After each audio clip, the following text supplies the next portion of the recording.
Peggy Rétoré, bonjour. Vous êtes enseignante en langue des signes française dans l'Académie de Strasbourg. Et donc nous allons parler de l'influence du numérique dans votre pratique pédagogique au quotidien. Donc d'abord, l'approche langue des signes en cours, ça consiste en quoi? Donc j'ai des élèves sourds qui sont présents au collège et au lycée. Et nous approfondissons l'enseignement de la langue des signes. Et la langue des signes est une langue qui ne s'écrit pas, donc tout est visuel. Les tablettes sont utilisées en classe et elles sont incontournables. Donc j'ai commencé en 2012 et jusqu'au mois de janvier de cette année, je n'avais pas de tablette, donc j'apportais mon propre ordinateur. Et les élèves signaient devant l'ordinateur à tour de rôle, donc ce qui prenait beaucoup de temps. Et maintenant, avec les tablettes, ils sont autonomes, ils peuvent se filmer, se corriger, revoir leurs vidéos. Et on peut vraiment travailler sur la langue de façon très précise et chacun a son propre rythme. Donc il y a plus de production, plus d'échanges, j'imagine. Donc chaque élève va créer une capsule vidéo avec donc un message ou une phrase, je ne sais pas comment. En fait, on analyse la langue par rapport à des supports que je leur apporte ou à des consignes, des tâches qu'ils doivent réaliser. Et tout se fait par vidéo. Donc la trace écrite chez nous n'est pas écrite, elle est visuelle. La tablette, je l'utilise aussi comme un brouillon. Donc ils vont s'entraîner avant que ce soit validé. Et ce qui est très intéressant, j'ai des iPads. Avec AirDrop, ils peuvent m'envoyer en direct toutes les vidéos que je regarde et je peux corriger.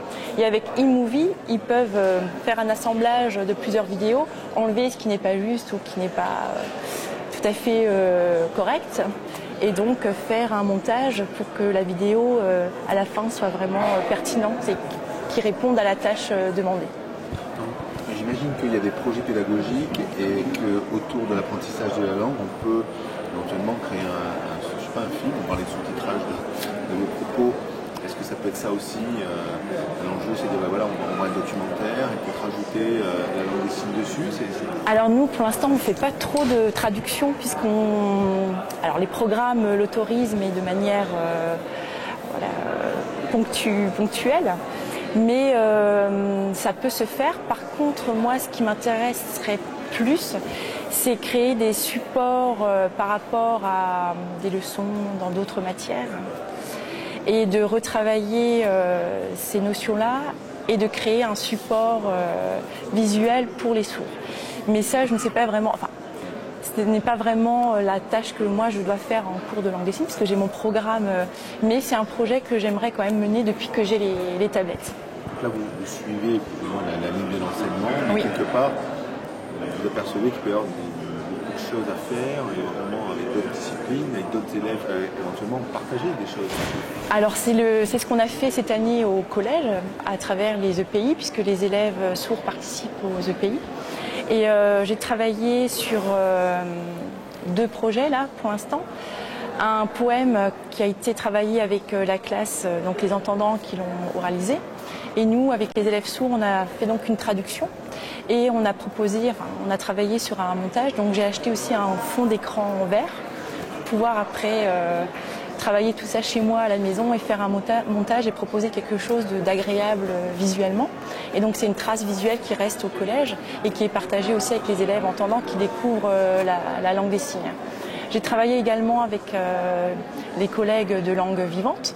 Donc un travail a été fait en allemand, en anglais, en espagnol et en langue des signes. Donc là, pour les autres langues orales, le support était auditif. Mais nous, on a rajouté des vignettes dans le PowerPoint avec, on clique dessus, que la traduction apparaît en langue des signes. Donc on a vraiment plusieurs possibilités. Mais là, pour moi, c'est tout frais puisque j'ai eu les tablettes au mois de janvier. Donc les possibilités sont... là, j'ai mis un pied dans quelque chose qui va être formidable. Maintenant, je me suis battue pendant plusieurs années pour avoir les 5 tablettes. Et moi, j'interviens dans plusieurs établissements où sont scolarisés les élèves sourds. Donc, j'ai le droit d'emmener les tablettes dans les différents établissements. Mais tous les établissements dans lesquels je suis, les autres élèves n'ont pas de tablettes. Mais grâce aux tablettes et à l'enregistrement des vidéos, je peux quand même les partager avec les autres collègues qui peuvent les projeter en classe et voir ce travail qu'on fait en langue des signes. On a la promesse de beaucoup de choses dans le futur très intéressantes. Oui. D'ailleurs, je suis ravie d'être là pour glaner des projets et des informations à droite à gauche. Rendez-vous prochainement. Alors. Oui.